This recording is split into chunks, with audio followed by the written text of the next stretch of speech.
بسم اللہ الرحمن الرحیم۔ السلام علیکم ورحمۃ اللہ وبرکاتہ۔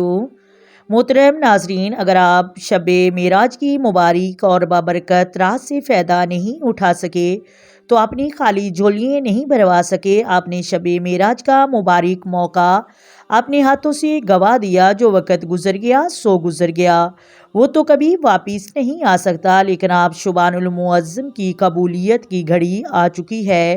دنیا جہاں کے تمام کام چھوڑ کر یہ نوافل پڑھتے ہی آپ کے تمام کام سنور جائیں گے۔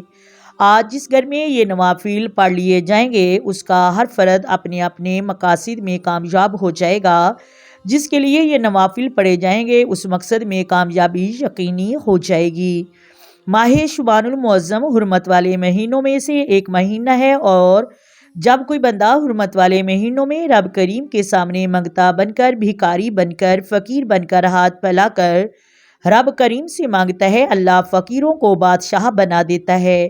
جب ہر شے پر قادر اللہ کی ذات ہے، تو پھر کیوں ہم در در کی ٹھوکریں کھاتے پھر رہے ہیں؟ آج اگر ہم نے کسی سے 10,000 روپے لینے پڑ جائیں تو ہم روتے ہیں، ہماری آنکھوں میں آنسو آتے ہیں کہ سامنے والے کو ہم پر یقین آ جائے، اس کے آگے ہاتھ پھیلانے کی ضرورت نہیں پڑے گی اگر آپ یہ دو نوافل شبان المعظم میں پڑھ لیں گے۔ محترم ناظرین، شبان المعظم کے دو خاص نوافل اس طریقے سے پڑھنے ہیں کہ ہر رکعت میں سورۃ فاتحہ کے بعد 11 مرتبہ سورۃ اخلاص اور 21 مرتبہ سورۃ کوثر پڑھنی ہے۔ دونوں رکعت اس طرح ادا کرنی ہے، پھر سلام کے بعد آپ نے سر پر ہاتھ رکھ کر 11 بار درود ابراہیمی اور 113 مرتبہ سورۃ کوثر پڑھنی ہے۔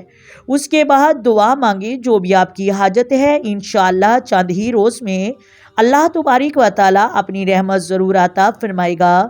امید کرتی ہوں آپ کو ویڈیو کی سمجھ آ گئی ہوگی۔ اگر ویڈیو اچھی لگے، ویڈیو کو لائک کریں، شیئر کریں اور چینل کو سبسکرائب کریں۔ آئیں مل کر آقا دو عالم نور مجسم سرور کائنات صلی اللہ علیہ وآلہ وسلم کی ذات پر درود و سلام کے نذرانے پیش کریں۔ الصلاۃ والسلام علیک یا سیدی یا رسول اللہ، الصلاۃ والسلام علیک یا سیدی یا حبیب اللہ، الصلاۃ والسلام علیک یا سیدی یا نبی اللہ وعلی آلک وصحبک یا سیدی یا محمد رسول اللہ۔